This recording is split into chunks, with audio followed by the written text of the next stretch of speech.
హోటల్లో ఒక విచిత్రమైన ఆచారమో సరదానో ఆనందమో ఎవరు ఏ పేరు పెట్టుకున్నా సరే అది బాగా సాగుతోంది. ఆ మాటకొస్తే ఆ హోటల్ వాళ్ళు అమ్మని తీయని దెబ్బ అనే మన మెగాస్టార్ సూపర్ హిట్ సాంగ్ ను జాతీయ గీతంగా కూడా పెట్టుకోవచ్చు. ప్రపంచాన్ని పిచ్చెక్కిస్తున్న ఈ వైరల్ వార్తా విశేషం ఒకసారి చూస్తే కళ్ళు తిరిగిపోతాయి. ఇంట్లో వండిన ఆహారం తింటూ బోర్ కొట్టినప్పుడల్లా చేంజ్ కోసం రెస్టారెంట్లకు వెళ్తూ ఉంటాం. అలా వెళ్ళినప్పుడు కూడా ప్రత్యేకత ఉన్న రెస్టారెంట్లకు వెళ్లేందుకు ఎక్కువగా ఇష్టపడుతూ ఉంటాం. ఫుడ్ లోనో లేదా చుట్టూ వాతావరణంలోనో ప్రత్యేకత ఉన్న చోటకి వెళ్తూ ఉంటాం. ప్రపంచవ్యాప్తంగా ఇటువంటి హోటళ్లు రెస్టారెంట్లు అనేకం ఉన్నాయి. వాటి ప్రత్యేకతలతో చాలా ఫేమస్ అయి ఉంటాయి. ఇప్పుడు అలాంటి ఒక రెస్టారెంట్ గురించి మనం తెలుసుకుందాం. ఈ రెస్టారెంట్ కి వచ్చే కస్టమర్లకు విచిత్రంగా చెంపదెబ్బలతో స్వాగతం పలుకుతారట అక్కడి స్టాఫ్. ఏంటి చెంపదెబ్బలా? ఇదేం విచిత్రం రా నాయనా అనుకుంటున్నారా? ఈ రెస్టారెంట్ స్పెషల్ అట.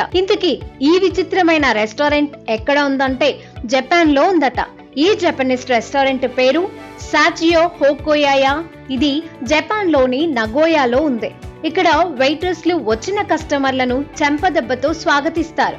ఇక్కడికి వచ్చే ప్రజలు ఖచ్చితంగా 300 జపనీస్ యెన్లు అంటే 169 రూపాయలు ఖర్చు చేస్తారట. సాంప్రదాయ జపనీస్ దుస్తులు ధరించిన వెయిట్రెస్లు వచ్చిన వారిని చెంపదెబ్బ కొట్టినప్పుడు కొన్నిసార్లు వారు కింద పడిపోతారట. వీడియో చూసిన వారంతా ఇదేం వింత విచిత్రం రా నాయనా అనుకుంటున్నారు. ఈ తప్పాడ్ కాన్సెప్ట్ వల్ల ఈ రెస్టారెంట్ బాగా పాపులర్ అయిందని చెబుతున్నారు.